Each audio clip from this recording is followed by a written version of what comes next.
আসসালামু আলাইকুম, কি অবস্থা সবার? আশা করি ভালো আছেন আল্লাহর রহমতে। আমি বরাবরের মতো নতুন একটি ভিডিও নিয়ে উপস্থিত হয়েছি। তো আজকের ভিডিওটা হচ্ছে যে আমরা যারা ফেসবুক, ইমো অথবা হোয়াটসঅ্যাপে কথা বলি, হোয়াটসঅ্যাপ ইমো দুইটাতে কথা বলি। তো আমাদের অনেকের কাছের মানুষ আছে বা আমরা কারোর সাথে পার্সোনাল কথাবার্তা বলি। আপনি চাইলে মনে করেন আপনার একটা ফ্রেন্ডকে ফোন দিলেন, আপনার ফ্রেন্ড ফোন ইউজ করতেছে, তখন চাইলে কিন্তু আপনার হোয়াটসঅ্যাপে অথবা ইমোতে ইন করতে পারবে। কিন্তু আপনি যদি চান যে আমি ছাড়া আমার হোয়াটসঅ্যাপ এবং ইমোতে কেউ ঢুকতে পারবে না, সেটা সম্ভব। আপনি চাইলে আপনার ফেসবুক, আপনার হোয়াটসঅ্যাপে এবং ইমোতে আপনি লক দিয়ে রাখতে পারেন, সেটা আপনার বায়োমেট্রিক দ্বারা, মানে আপনার ফিঙ্গারপ্রিন্ট দ্বারা। আপনার এই ফিঙ্গারপ্রিন্ট ছাড়া আপনার কোনো ফ্রেন্ড না, যে কোনো মানুষ হোক আপনার হোয়াটসঅ্যাপ এবং ইমোতে ইন করতে পারবে না।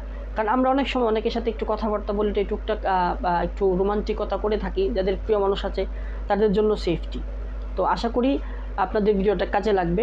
আর একটা কথা, যদি আমার পেজে এবং আমার ইউটিউব চ্যানেলে আপনারা নতুন হয়ে থাকেন, অবশ্যই একটা ফলো এবং একটা সাবস্ক্রাইব করে রাখবেন। আপনাদের এই ভালোবাসা আমার জন্য আকাশ সমান, সবসময় কথাটা বলি। তো কথা বেশি না বাড়িয়ে চলেন ভিডিও শুরু করা যাক। তারপর আপনি চলে যাবেন প্রথমে মোবাইল স্ক্রিনে আসার পরে আপনি যে হোয়াটসঅ্যাপটা লক করতে চাচ্ছেন সেটাতে চলে যাবেন। তো আমি আমার হোয়াটসঅ্যাপে চলে আসলাম। আসার পরে আপনি উপরে যাবেন থ্রি ডট অপশনে, থ্রি ডট অপশনটা সেখানে টাচ করার পরে আপনি দেখবেন যে সেটিং অপশন আছে। সেটিং অপশন যাওয়ার পরে আপনি দেখবেন প্রাইভেসি একটা অপশন আছে। প্রাইভেসিতে যাওয়ার পরে আপনি দেখবেন যে অ্যাপ লক একটা অপশন আছে, অ্যাপ লক। যে দেখেন অ্যাপ লক, সেটা এই যে দেখেন লেখা আছে যে বায়োমেট্রিক। তো বায়োমেট্রিক বলতে কি আপনার ফিঙ্গারপ্রিন্ট, আপনার এটা অন করার সাথে সাথে আপনার ফিঙ্গারপ্রিন্ট চাইবে। ফিঙ্গারপ্রিন্ট থাকলে ফিঙ্গারপ্রিন্ট দিয়ে দিবেন, অটোমেটিকলি আপনার অ্যাপসটা লক হয়ে যাবে। ফিঙ্গারপ্রিন্ট ছাড়া আপনার অ্যাপসে কেউ ঢুকতে পারবে না। তোমার ফিঙ্গারপ্রিন্ট ছিল না তাই দেখাতে পারি নাই।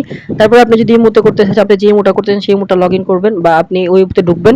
ঢোকার পরে দেখেন আমারটা লক ছিল, তাই আমি আবার এটা আনলক করতেছি। তো আপনি চলে যাবেন আপনার প্রোফাইলে যাওয়ার পরে আপনি দেখবেন যে এখানে একটা অপশন আছে সেটিং এ যাওয়ার পরে বা সিকিউরিটি অ্যান্ড প্রাইভেসি এই অপশনটা চলে যাবেন।